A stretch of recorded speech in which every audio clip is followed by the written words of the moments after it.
तो कैसे हो आप सभी? आशा करता हूँ बहुत ही अच्छे होंगे और जहाँ भी होंगे अच्छे से अध्ययन कर रहे होंगे।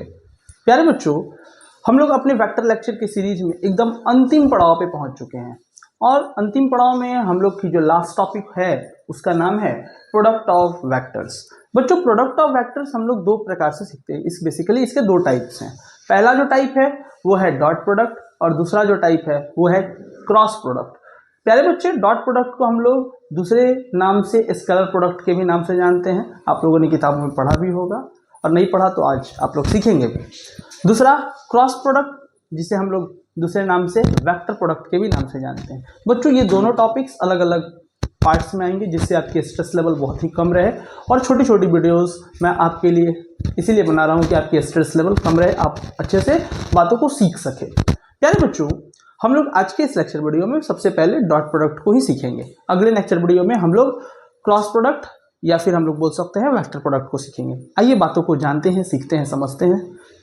तो सबसे पहला बात हम लोग सीखेंगे, इसका नाम है डॉट प्रोडक्ट। डॉट प्रोडक्ट या फिर इसी को आप प्यारे बच्चे प्यार से स्केलर प्रोडक्ट भी कहते हैं। स्केलर प्रोडक्ट, ठीक है, स्केलर प्रोडक्ट। अब देखिएगा प्यारे बच्चे, डॉट प्रोडक्ट है क्या। मान लीजिए कि हमारे पास दो वेक्टर है, ए वेक्टर है, मैंने बीच में लिखा डॉट, इसे पढ़ते हैं आप dot a vector dot B vector, ऐसे लिखा मैंने, a vector dot B vector. तो इसको लिखने का तरीका क्या होगा सर? इसको लिखने का तरीका होगा magnitude of A vector into magnitude of B vector into cos theta. अब बेसिकली ये थीटा क्या है प्यारे बच्चे? तो थीटा है angle between vector A and vector b, दो वेक्टर के बीच का एंगल है, ठीक है। बेसिकली जब आप इसके वैल्यू को आप जब सॉल्व करते हैं तो बेसिकली ये वाली वैल्यू आती है और ये वाली जो वैल्यू है वो बेसिकली स्केलर आ जाता है, ठीक है, एक नंबर आ जाता है। इसीलिए हम इसका नाम क्या कहते हैं? डॉट प्रोडक्ट को दूसरे नाम में क्या कहते हैं? स्केलर प्रोडक्ट कहते हैं, ठीक है। अब बेसिकली प्यारे बच्चे, आप ए डॉट बी निकाले। अब मैं कहूँ क्या सर मैं बी डॉट ए भी निकाल सकता हूँ? हाँ, बिल्कुल निकाल सकते हो। उसको लिखने की तरीका क्या होगा? तो सर होगा magnitude of B vector into magnitude of A vector into cos theta. Cos theta, तो सर आप बचपन में जैसे कि 3 इंटू 2 करते थे या फिर 2 इंटू 3 करते थे, तो दोनों वैल्यू क्या होता था? बराबर। उसी तरह से बाबू a vector dot B vector करें या फिर b vector dot a vector करें, दोनों वैल्यू क्या आएंगी? सेम आएंगी। दोनों वैल्यू क्या आएंगी? बराबर आएंगी। इसीलिए अब नेक्स्ट बातों को हम लोग देखें, नेक्स्ट पॉइंट को देखें। प्यारे बच्चे, मैंने लिखा, मान लीजिए मैं इसको इरेज कर लूँ, आप वीडियो पॉज करके चीज़ों को लिख सकते हैं, ठीक है। जैसे कि मैं लिखूं नेक्स्ट पॉइंट कि अगर हमारे पास ए वेक्टर है डॉट बी वेक्टर है, तो इसको लिखने का तरीका मैंने क्या सिखाया प्यारे बच्चे? सर इसको लिखने का तरीका आपने सिखाया magnitude of A vector into magnitude of B vector into cos theta.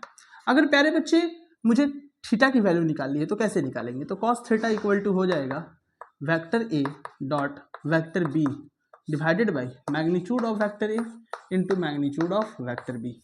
तो थीटा की वैल्यू कितनी हो जाएगी सर? ये कॉस इधर चल जाएगा, इनवर्स में बदल जाएगा और हो जाएगा A vector dot B vector divided by magnitude of A vector into magnitude of B vector. Something, ये कोई दिक्कत नहीं है। तो this is theta and this is basically angle between vector A and vector B. ये दो vector के बीच का एंगल आपका हो गया। अब मैं बातें करूं प्यारे बच्चे कि नेक्स्ट पॉइंट कि अगर आपका कुछ इस प्रकार का अगर हमारा पॉइंट हो कि अगर मान लेते हैं कि ये ए वेक्टर है, मैंने लिखा dot B vector plus minus C vector, तो आप कैसे मल्टीप्लाई करते थे? ब्रैकेट वाला। सर इसको उठाता था इसके साथ मल्टीप्लाई, इसको उठाता था इसके साथ मल्टीप्लाई, तो वही यहाँ पे भी करना है।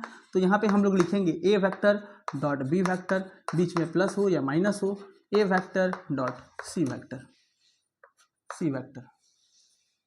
समथिंग ऐसे। बात समझ में आ गया? नेक्स्ट पॉइंट, अगर प्यारे बच्चे हमारे पास एम ए वेक्टर हो, मैं डॉट लिखता हूँ, एन बी वेक्टर हो, ठीक है, तो आप इसको ऐसे भी लिख सकते हैं m into n into a vector dot B vector या फिर n a vector dot m b vector. ये बातें क्या रहेंगी आपकी, सेम रहेंगी, कोई दिक्कत वाली नहीं बात है। नेक्स्ट पॉइंट, अब चलते हैं, इसके बाद हम लोग नेक्स्ट पॉइंट पे माइग्रेट करते हैं।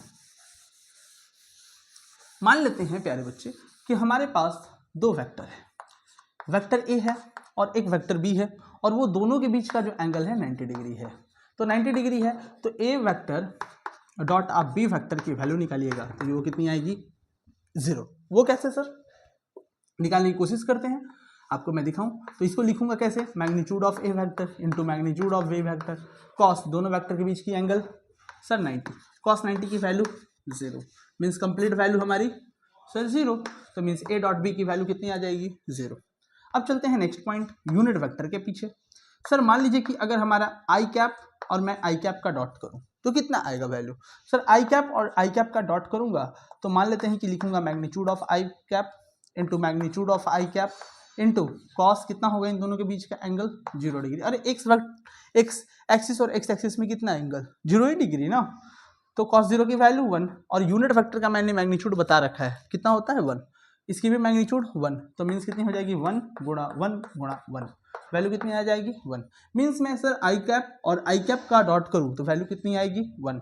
अगर मैं प्यारे बच्चे जे कैप डॉट जे कैप की वैल्यू करूँ तो वो भी कितनी आएगी 1, के कैप डॉट के कैप उसकी वैल्यू करूँ तो वो भी 1।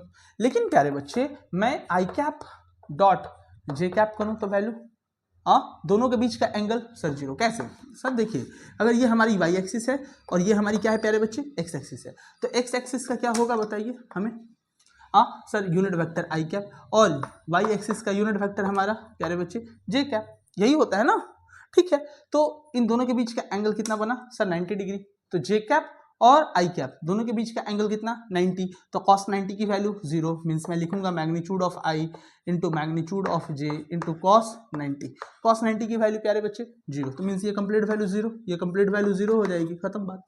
तो उसी तरह सिमिलरली मैं आप ये भी कह सकते हैं कि सर जे कैप डॉट मैं के कैप करूँ तो वो भी वैल्यू मेरी 0, और के कैप डॉट आई कैप करूँ वो भी वैल्यू मेरी क्या आ जाएगी 0 आ जाएगी, कोई दिक्कत वाली बात इसमें तो है नहीं, ठीक है।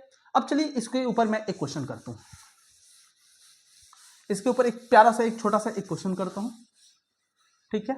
आप वीडियो पॉज करके सारी चीजों को लिख सकते हैं, ठीक है, और मेक श्योर आप कॉपी पेन लेके बैठिए बच्चे, ठीक है। एक क्वेश्चन लेता हूं, जैसे कि मान लीजिए कि एक ए वेक्टर है और मैंने लिखा 4 आई कैप प्लस 3 जे कैप प्लस 5 के कैप, इस तरह से मैंने लिखा। मैंने दूसरा बी वेक्टर लिखा जिसका मैंने लिखा 2 आई कैप प्लस 3 जे कैप प्लस 4 के कैप, इस तरह से मैंने दिया।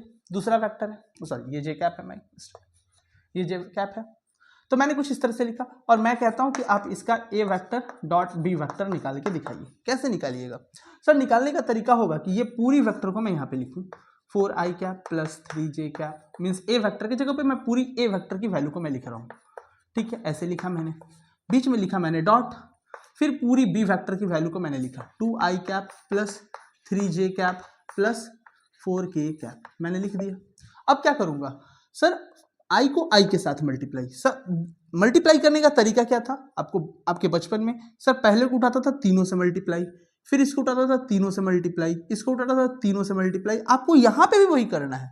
लेकिन मैं आपको एक टेक्निक बताता हूँ जिससे आपके जो क्वेश्चन हैं ऐसे बहुत ही तेजी से बन जाएंगे। बच्चे कुछ नहीं करना होता है, आई को सिर्फ और सिर्फ आप आई के साथ मल्टीप्लाई कर दें, तो आई के साथ आप आई को मल्टीप्लाई कीजिएगा तो वैल्यू कितनी आ जाएगी 1 आ जाएगी, और जो इसके कोफिशिएंट है आई के आगे उसको आप मल्टीप्लाई कर लीजिए। लेकिन अगर आई को जे के साथ मल्टीप्लाई कीजिएगा तो क्या आएगा वैल्यू 0, ऑब्वियस सी बात है वैल्यू 0 हो जाएगी। आई कैप को जे के साथ के कैप के साथ मल्टीप्लाई करिएगा तो क्या आएगा 0, तो वो मैं लिखूं ही क्यों, टाइम वेस्टिंग ही होगा, तो मैं लिखूंगा ही नहीं वो। इसलिए सिर्फ और सिर्फ आई को आई के साथ, जे को जे के साथ और के को के के साथ में मल्टीप्लाई करके जो वैल्यू आएगी वो मेरी आंसर हो जाएगी। तो कैसे करूंगा देखिए, 4 2 ज़ा 8, I cap dot I cap value 1, J cap को जे कैप के साथ में मल्टीप्लाई करूंगा तो कितनी हो जाएगी 3 3 ज़ा 9, फिर 5 को 4 के साथ तो कितनी हो जाएगी 4 5 ज़ा 20। अब इसको आप जोड़ दीजिए, 29 प्लस 8 कितना हो जाएगा वैल्यू 37। आप देख रहे हैं ये वैल्यू कितनी क्या आ रही है, एक नंबर आ रही है, एक स्केलर आ रही है। तो स्केलर आ रही है इसीलिए डॉट प्रोडक्ट का नाम हम लोग दूसरे भाषा में क्या कहते हैं, दूसरे नाम में क्या कहते हैं, स्केलर प्रोडक्ट। बच्चों आज के लिए इतना ही, तब तक के लिए धन्यवाद। जय हिंद।